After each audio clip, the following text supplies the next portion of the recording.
விஷயத்த நான் சும்மா சொல்றேன் பாருல. இப்ப நீங்க எல்லாரும் இருக்கீங்க, நீங்க உங்க எல்லாருக்கும் பேர் வெவ்வேறு தானே? பேர் இவ்வளவு பேர் இருக்கிறீங்களா? மனுஷன் தானே எல்லாரும்? ஆமா. பேருன்னு சொன்னா இவ்வளவு பேர் இருக்கிறீங்க. பேருன்னு சொன்னா எல்லாருக்கும் ஒரு ஒரு பேரு. கலருன்னு சொன்னா ஒரு விதமான கலரு இருக்குதா?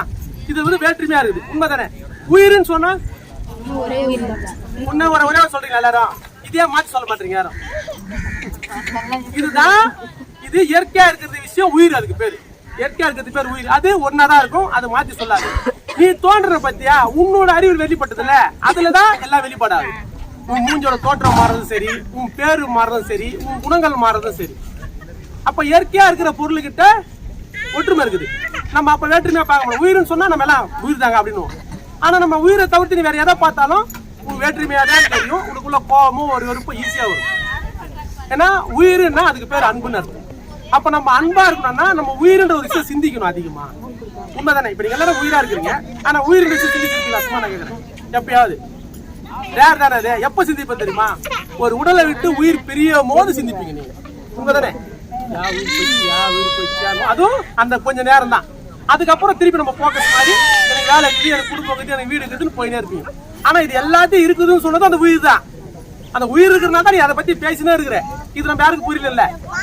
அப்போ நம்மளோட இருக்கிற ஒரு பொருளை ஏன் நான் உணர மாட்டேன், ஏன் அதுக்கு நான் பெரிய முக்கியத்துவத்தை கொடுக்க மாட்டேன்னா, உயிர்ன்றது பேர் தான் அன்பு.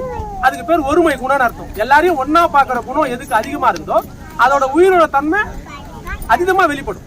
அது வெளிப்படும் போது என்ன ஆகும்னா உங்களோட அறிவும் உங்க அனுபவமும் வேற லெவலில் இருக்கும்.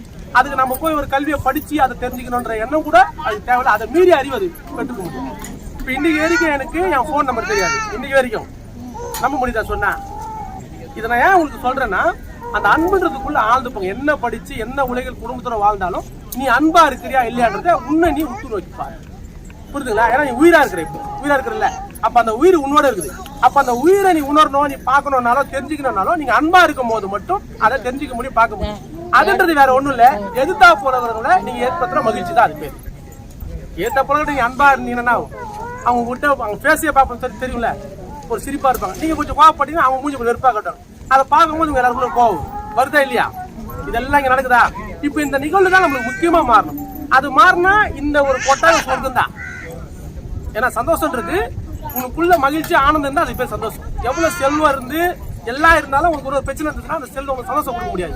உள்ள போய் ஒழிஞ்சிடலாம், உள்ள போய் மறைஞ்சிக்கலாம். அதுதான் பண்ணுமே தவிர்த்து உன்னை சந்தோஷமா தான் வச்சுக்காது. ஆனா இந்த கொட்டா வீட்லயே இருந்து உனக்குள்ள ஏற்படுற அன்பு அதிகமா இருந்ததுன்னா இது உனக்கு ஒரு ஆனந்தமா தெரியும், இது ஒரு சொர்க்கமா தெரியும். அப்போ நம்ம எல்லாருக்கும் கிடைக்க வேண்டியது அன்புன்ற ஒரு விஷயம் தான்.